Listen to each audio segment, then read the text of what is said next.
Gagawin Ano nyo? pong desisyon niyo sa bank waiver? Pipirma po ba kayo ng bank waiver? Lahat. Hindi lang ako. What do you mean lahat? Lahat. As in lahat. Sino po? Sino-sino po? Lahat na gusto kong ituro dyan. Pati yung nakaupo doon sa harap ko. So may condition po kailangan mo. Bakit ako lang? Dapat lang. Makita talaga ng tao. Yan. O, yan ang pera ko. Ay, may yung inyo. If yun ang gugustuhin, PLRD, hindi naman kami hakaran sa ICC. Hindi lang kami tutulong. Hindi kayo prosecution office ng gobyerno dahil lalong wala rin kayong karapatan na magkaroon ng conclusion na guilty si Pangulong Duterte.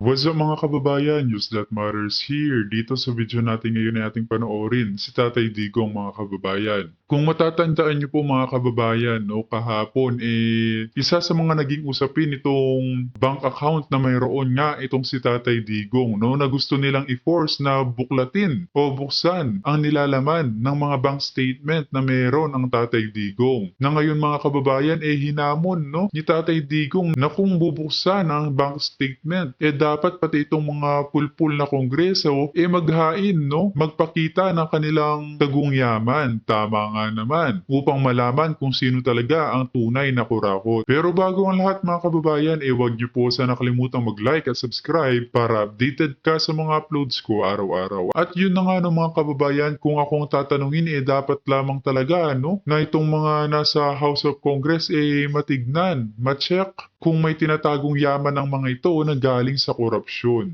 Lalo na nga, kitang-kita naman na sa bawat pag-upo nila, nagiging bongga ang kanilang lifestyle, no? Nang biglaan, kamukha na lamang nila Kimbo na dating gusgusi na guro, ngayon kumikinang na buhaya. Kung kaya naman hindi ko na patatagalin pa, heto na ang buong video.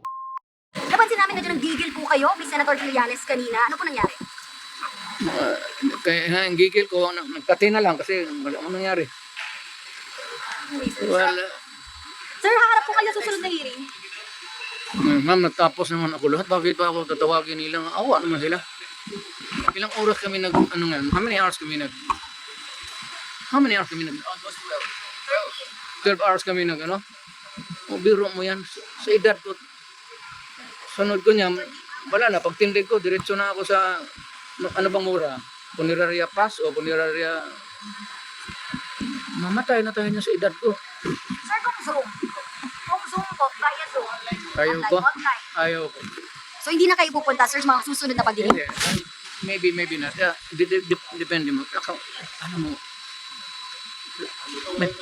may pera ako. Hindi mo sasabi wala.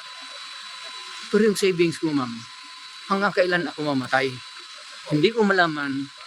I am 82 now. Hindi ko malaman kung mag-abot ako ng 90. Na yung savings ko, wala man akong propiedad, wala akong negosyo. Kung aabot ba yan? Kung mag-abot ako ng 91, saan ako maghanap ng panggasto? Mag-suicide na lang ako kasi Correct. pa ako sa mga anak ko na hirap rin. Pero sir, sinabi po kanina na mahigit may 2 billion daw kayo, pero pinamalit niyo ba ang tingin niyo sa akin dahil hindi ko ba kayang kumita ng 5 billion pesos? Ako, Opo, sinabi niyo kanina. Dahil Dapat nga ang silipin na bangko itong mga pulpul na kongreso mga kababayan. nagtrabaho po kayo since you were born in 1945. counting mo lang yun, ma'am, hindi man pera. It's easy to count, but that's not money. Sino mong may 5 billion dito? Kasi may-ari itong building na ito, walang 5 billion.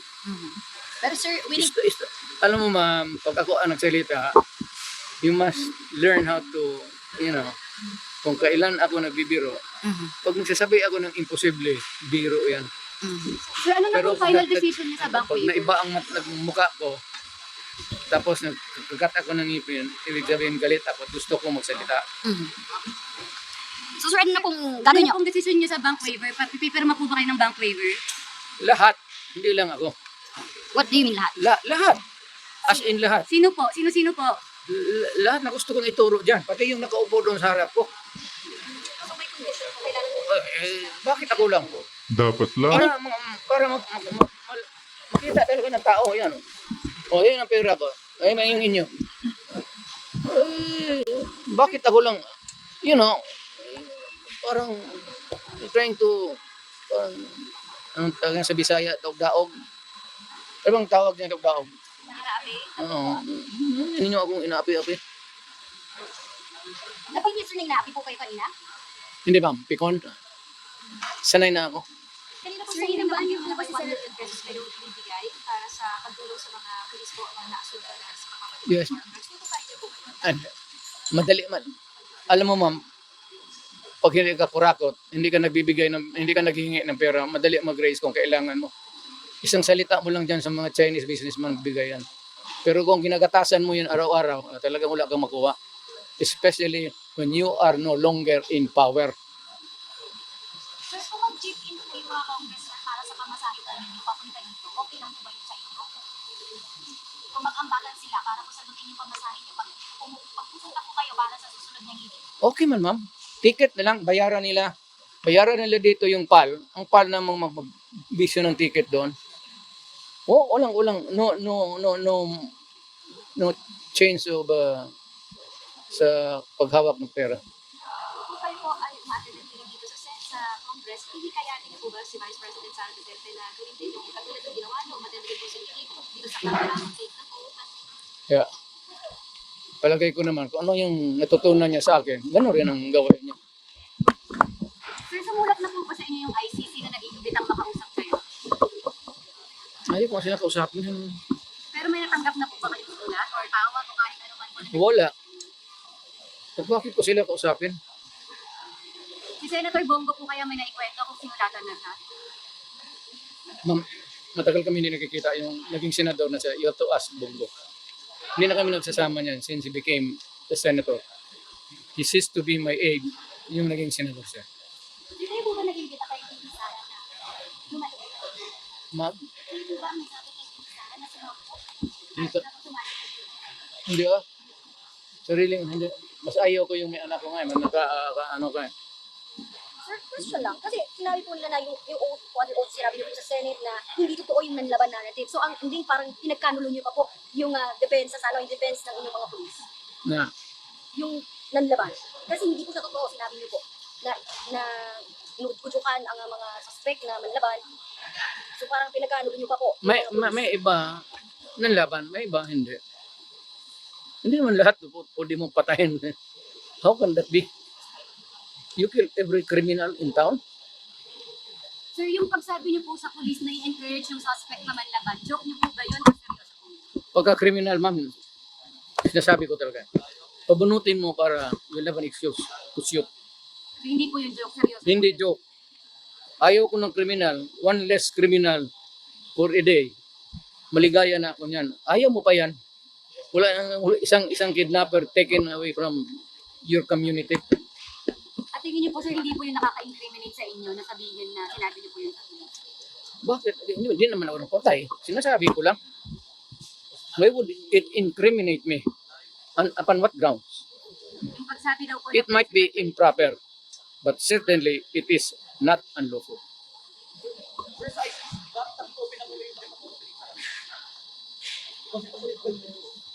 Wala man akong nagawa na nag-cooperate ako. sabi niyo po kasi kanina, sir, magmadali na sila, hurry up. Ano pong nagpabago ng isip niyo kung bakit gusto niyo na pong makipag-cooperate sa nila? Hindi, kasi matagal na yan, ma'am. Mamamatay na lang ako. It's about 10 years in the making. Kailan ba matapos yan?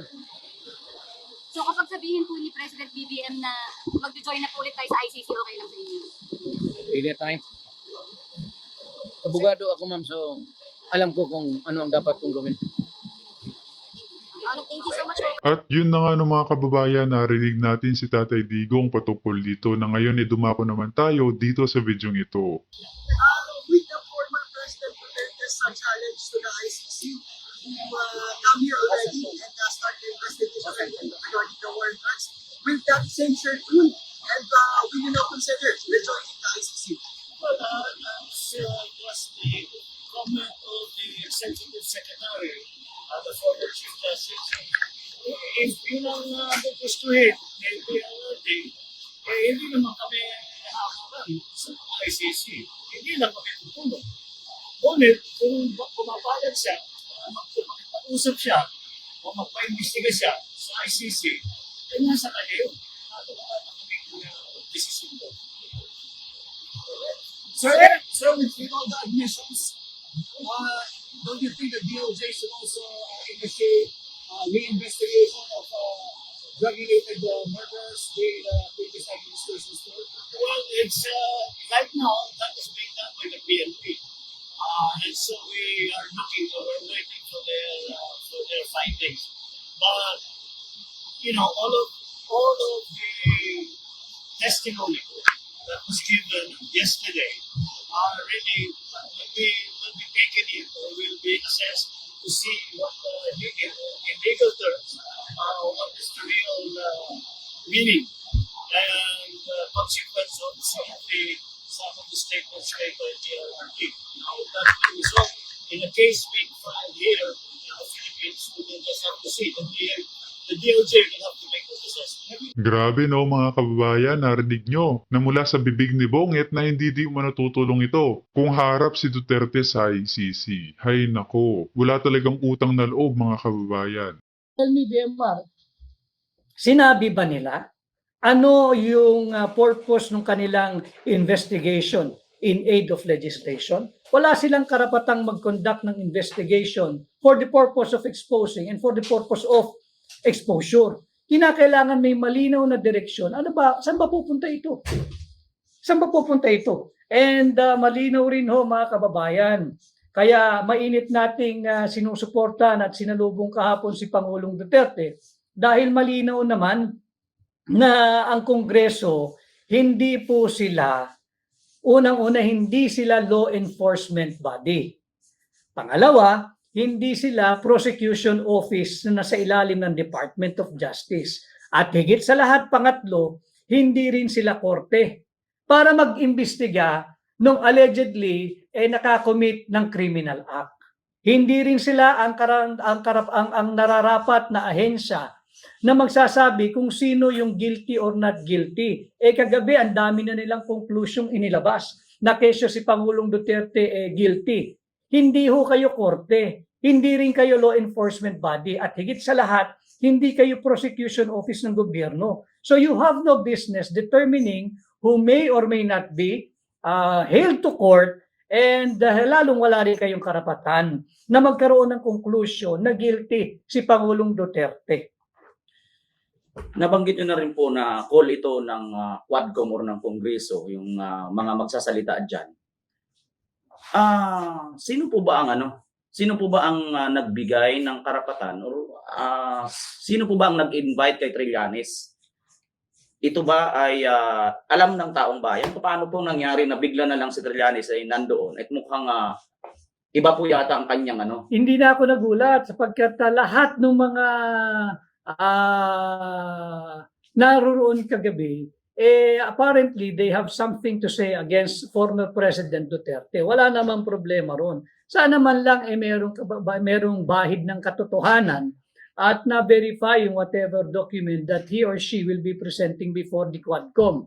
Because again, ladies and gentlemen, yung budget po na ginagamit sa kada hearing ng Senado o ng Kongreso, pera po ninyo yun, pera po ng Pilipino yun. At it's a clear case of waste of public funds. Wala na nga tayong pera at sige tayo ng sige ng hearing, wala namang malinaw na direksyon kung ano yung in aid of legislation na angulo roon. Imagine mo, BMR at mga kababayan, they're tracing back the alleged extrajudicial killings 2016 to 2022. Anong pwede mong i-legislate doon? Ang ginagampanan nilang parte yung papel ng, sabihin mo na, CIDG, investigation arm ng PNP, o kaya NBI, investigation arm ng Department of Justice. Hindi po kayo NBI, hindi po kayo CIDG, hindi po kayo Station Investigation Division ng mga local police. Kayo po ay legislators, kayo po ay mambabatas. At yung ginagawa ninyong investigation in aid of legislation, bistado po kayo ng sambayan ng Pilipino. Ito ay malinaw na paggamit sa puwersa ng gobyerno, sa puwersa ng pamahalaan. Uulitin ko, to harass, oppress, exploit, humiliate, ridicule, and persecute President Duterte and Vice President Sara Duterte. Yan. Sa malit sabi, attorney, parang ginagawa lang po ba ito nila para mayroon silang dinadivert or diversionary tactics nila ito? Diversionary tactic ito. Unang-una, yung pinagtatakpan nila pilit, itong galit na galit ang sambayan ng Pilipino. Hanapin ho natin, wag natin bitawan, wag nating tigilan. Nasaan ninyo dinala yung 500 billion pesos flood control funds? Nasaan yung 5,500 flood control programs di umano? Hindi pa pwedeng sorry, hindi pa pwedeng ayuda, hindi pa pwedeng tigta 30,000 pesos pa kada pamilyang namatay. Hindi nyo na maibabalik ang buhay ng inosenteng 200 higit kumulang Pilipinong namatay na hindi dapat namatay kung hindi nawala, kung hindi ninakaw, kung hindi nauwi sa korupsyon. Yung 500 billion flood control funds, yan ang panagutan ninyo. Yan ang wag ninyong pagtakpan. Yan ang sagutin ninyo dahil uulitin ko, Tama. sa hakbang ng maisog, humihingi kami ng transparency. Sa bawat korupsyon na kanilang ginagawa, buhay at kagutuman ng mga ordinaryong mamamayan ang nadadali dito, mga kababayan. Bakit hindi iyon ang bigyang pansin ng mga Quadcom, no? Paano ba naman kasi sila mismo kasangkapan ng pangungurakot sa loob ng Malacanang? Kung kaya dinadivert nila ang usapin sa mga Duterte. And accountability. Do not use President Duterte or Vice President Sara Duterte para lang pagtakpan yung halos 3 taon, kalahati na kayo ng termino ninyo, wala pa kayong maipakitang accomplishment sa mamamayang Pilipino. Speaking of pagtakpan, attorney, naglabas kasi si Trillanes ng mga bank records. At ito, ayon kay Congressman Paduano, sinabi niya, quote-unquote, ito ay illegal na na-acquire ni Trillanes. Bakit hindi po nila ito in-strike sa record? Kasi Not illegal naman. only that, BMR, mga kabayan, kung sa tingin ninyo na may violate na batas yung isa ninyong resource person, bakit hindi ninyo si Knight in contempt? Bakit yung mga bisita ninyo, yung resource person ninyo, hindi nyo gusto yung sagot dahil ayaw tumugon, base sa inaantay ninyong tugon, kino-contempt ninyo? Bakit yung di umanong nagpresenta ng dubious, fake o spurious bank record, hindi nyo si Knight in contempt? Meron yata kayong kinikilingan, meron kayong tinititigan at meron kayong tinitingnan lamang. Hindi patas ang ginagawang pagdinig diyan sa Kongreso. Speaking of hindi patas, dugtong ko na, attorney, anong reaction niyo doon sa mayroong isang resource person dyan na mukhang pinapayagan na naka-zoom lang.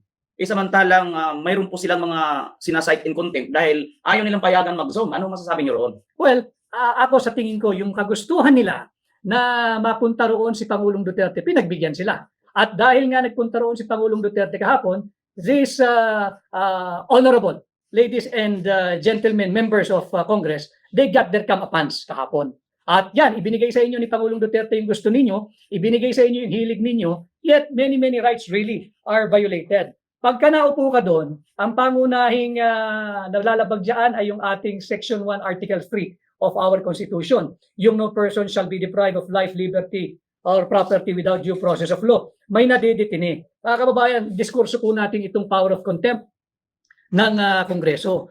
Alam mo ninyo, yung mga naaakusahan ng criminal offense, even plunder for that matter, when the evidence of guilt is not that strong, plunder na po ito yung panggagahasa sa kaba ng ating bayan. Binibigyan po ng korte ng karapatang makapagpiyansa. Dito sa mga congressional investigation, whether Senate or sa House of Representatives, pag sinight ka in contempt, hindi ka man makapagpiyansa. Dahil ginagawa nilang punitive yung nature ng contempt, ito'y dapat lamang na to compel attendance. Pero kung hindi mo gusto, yung sagot ng resource person, yung sinasabi mong evasive, hindi yan dapat kino-contempt. At higit sa lahat, pag may kinontempt ka, hindi pwedeng ang paglaya niyan ay depende sa kapritsyo no nag-cite in contempt, whether committee or the House of Representative body as a whole. Kawawa naman yung inyong mga resource person. Bukod sa Correct. Section 1, linalabag din nila VMR yung Section 17